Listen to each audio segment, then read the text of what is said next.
बिस्मिल्लाहिर्रहमानिर्रहीम। शुरू करता हूँ अल्लाह के पाक नाम से जो बहुत बड़ा मेहरबान नहायत रहने वाला है। दोस्तों, बहनों, भाइयों, बुजुर्गों, अस्सलाम वालेकुम। हम अपने बयानात के सिलसिले में आज का बयान नंबर 41 है और हम इसमें आपको खुशामदीद कहते हैं और हम बयान करेंगे सूरह यूनुस अल्लाह ताला की वहदानियत के बारे में क्या तालीम देती है।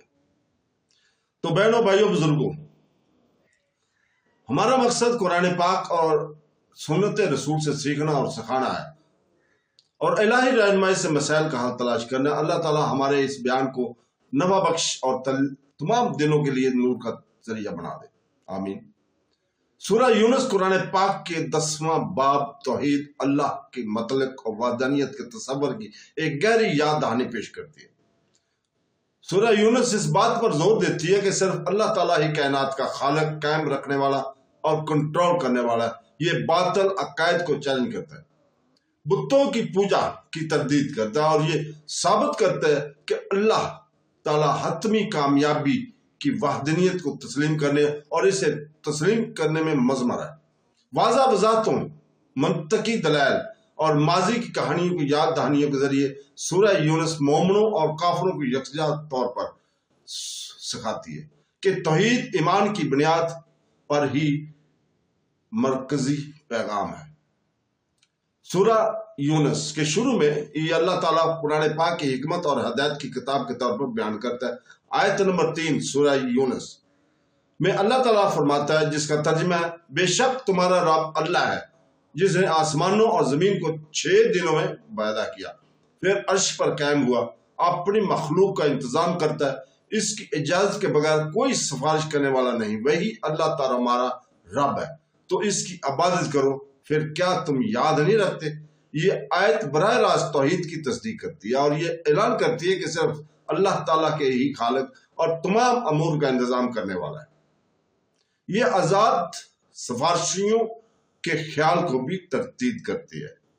इस बात की तस्दीक करती है कि अल्लाह ताला की मर्जी के सिवा कोई सालसी नहीं कर सकता। सूरह यूनुस मजीद वजाहत करती है कि इबादत सिर्फ अल्लाह ताला की है। आयत नंबर 18 सूरह यूनुस में अल्लाह ताला फरमाता है, जिसका तर्जुमा है, और वो अल्लाह के सिवा ऐसी चीजों की इबादत करते हैं जो ना इनको नुकसान पहुंचा सकती हैं और ना फायदा, और कहते हैं कि ये अल्लाह के पास हमारे सिफारिशी हैं। कहो, क्या तुम अल्लाह को ऐसी चीज की खबर देते हो जिसे वो आसमानों और जमीन में नहीं जानता। यह आयत बुत परस्ती की फजूलियात पर रोशनी डालती है। सूरह यूनुस वाज़ा करती है कि अल्लाह ताला के साथ शरीक ठहराना बेबुनियाद और गैर माकूल है। कोई को बुतों में ना नुकसान पहुंचाने की ताकत है और ना ही फायदा। एक और ताकतवर आयत जो तौहीद पर जोर देती है, आयत नंबर 31 सूरह यूनुस, जहां अल्लाह ताला मुतहद सवालात का पूछता है, जिसका तर्जुमा है, कहो तुम्हें आसमानों और जमीन से कौन रिज़्क देता है, ये या कौन सुनने और हम बसात पर काबू रखता है, और कौन जिंदा को मुर्दा में से निकालता है और मुर्दा को जिंदा से कौन निकालता है, और जो हर काम का इंतजाम करता है। तो वो कहेंगे अल्लाह से नहीं डरते। आयत इंसानी मंतक को अपील करती है, यहाँ तक कि जो लोग इस्लाम से इनकार करते हैं वो तस्लीम करते हैं कि अल्लाह ही जिंदगी और मौत का हतमी फराहम कुनंदा और कंट्रोलर है, फिर भी वो इसकी इबादत करने में नाकाम रहते हैं। सूरह यूनुस इस अकरार की तौहीद की जरूरत पर इस्तलाल करने के लिए इस्तेमाल करती है। यह सूरह अल्लाह की वहदानियत की हदायत और निजात से भी जोड़ती है। आयत नंबर 25 सूरह यूनुस में अल्लाह ताला फरमाता है, जिसका तर्जुमा है, और अल्लाह सलामती के घर की तरफ बुलाता है और जैसे चाहता है, जिसे चाहता है सीधी राह दिखाता है। यहाँ अल्लाह ताला की वहदानियत महज अकीदा नहीं है, बल्कि अब्दी इसका रास्ता अल्लाह को एक के तौर पर पहचानना रूहानी सलामती का बायस बनता है, जबकि इसके साथ शरीक करने से आखिरत में नुकसान और पेशमानी होती है। तौहीद के इनकार की सूरह यूनुस में माजी की कौमों की तबाही की जड़ के तौर पर भी पेश किया गया। खुद हजरत यूनुस अलैहिस्सलाम का किस्सा बिलवास्ता इस हकीकत की तरफ इशारा करता है।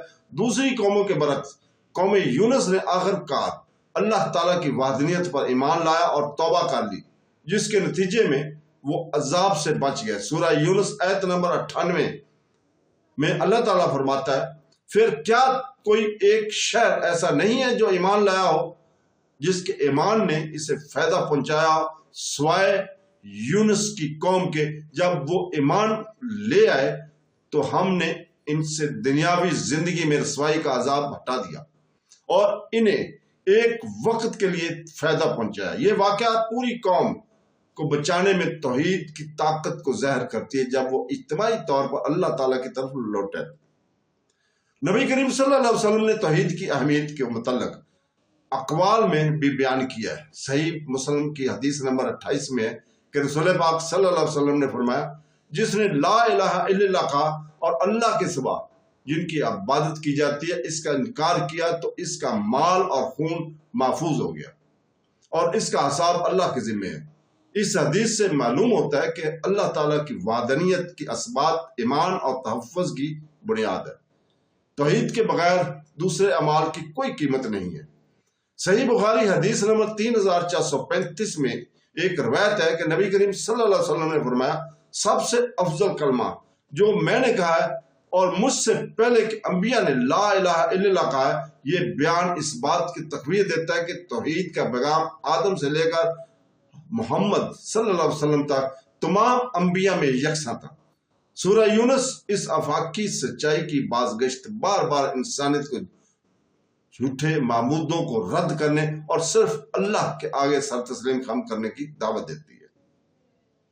سورہ یونس یہ بھی سکھاتی ہے کہ توحید صرف عبادت تک محدود نہیں ہے بلکہ اس کا دائرہ اللہ تعالیٰ کی قدرت اور فیصلے پر بھروسہ ہے۔ آیت نمبر 107 سورہ یونس میں اللہ تعالیٰ فرماتے ہیں، جس کا ترجمہ ہے، اور اگر اللہ تمہیں کوئی مصیبت پہنچائے تو اس کے سوا کوئی اسے دور کرنے والا نہیں، اور اگر وہ تمہارے ساتھ بھلائی کا ارادہ کرے تو اس کے فضل کو کوئی دور کرنے والا نہیں۔ وہ اپنے بندوں میں سے جسے چاہتا ہے پہنچاتا ہے اور وہ بخشنے والا مہربان ہے۔ یہ آیت زر اور فائدے کو کنٹرول کرنے میں اللہ تعالیٰ کی خصوصی اختیارات کو خوبصورتی سے بیان کرتی ہے۔ مومنوں کو ہر حال میں صرف اسی پر بھروسہ کرنے کی تلقین اور یقین دہانی کرتی ہے۔ توحید کا تصور انسان کے تکبر اور جھوٹے بھروسہ سے بھی بچاتا ہے۔ جب لوگ یہ سمجھتے ہیں کہ مخلوق پر صرف اللہ تعالیٰ کا اختیار ہے تو وہ عاجز ہو کر یاد دلاتے ہیں کہ دنیاوی حیثیت بت اور انسانی طاقت اللہ کے اختیار کے مقابلے میں معمولی ہے۔ سورہ یونس بار بار اس بات پر زور دیتی ہے تاکہ ایمان کو شرک سے پاک کرنے صرف اور صرف خالق کی عبادت کی طرف راغب کیا جائے۔ تو دوستو، بہنوں، بھائیوں، بزرگوں، سورہ یونس سکھاتی ہے کہ توحید ایمان کا جوہر، نجات کی کنجی ہے۔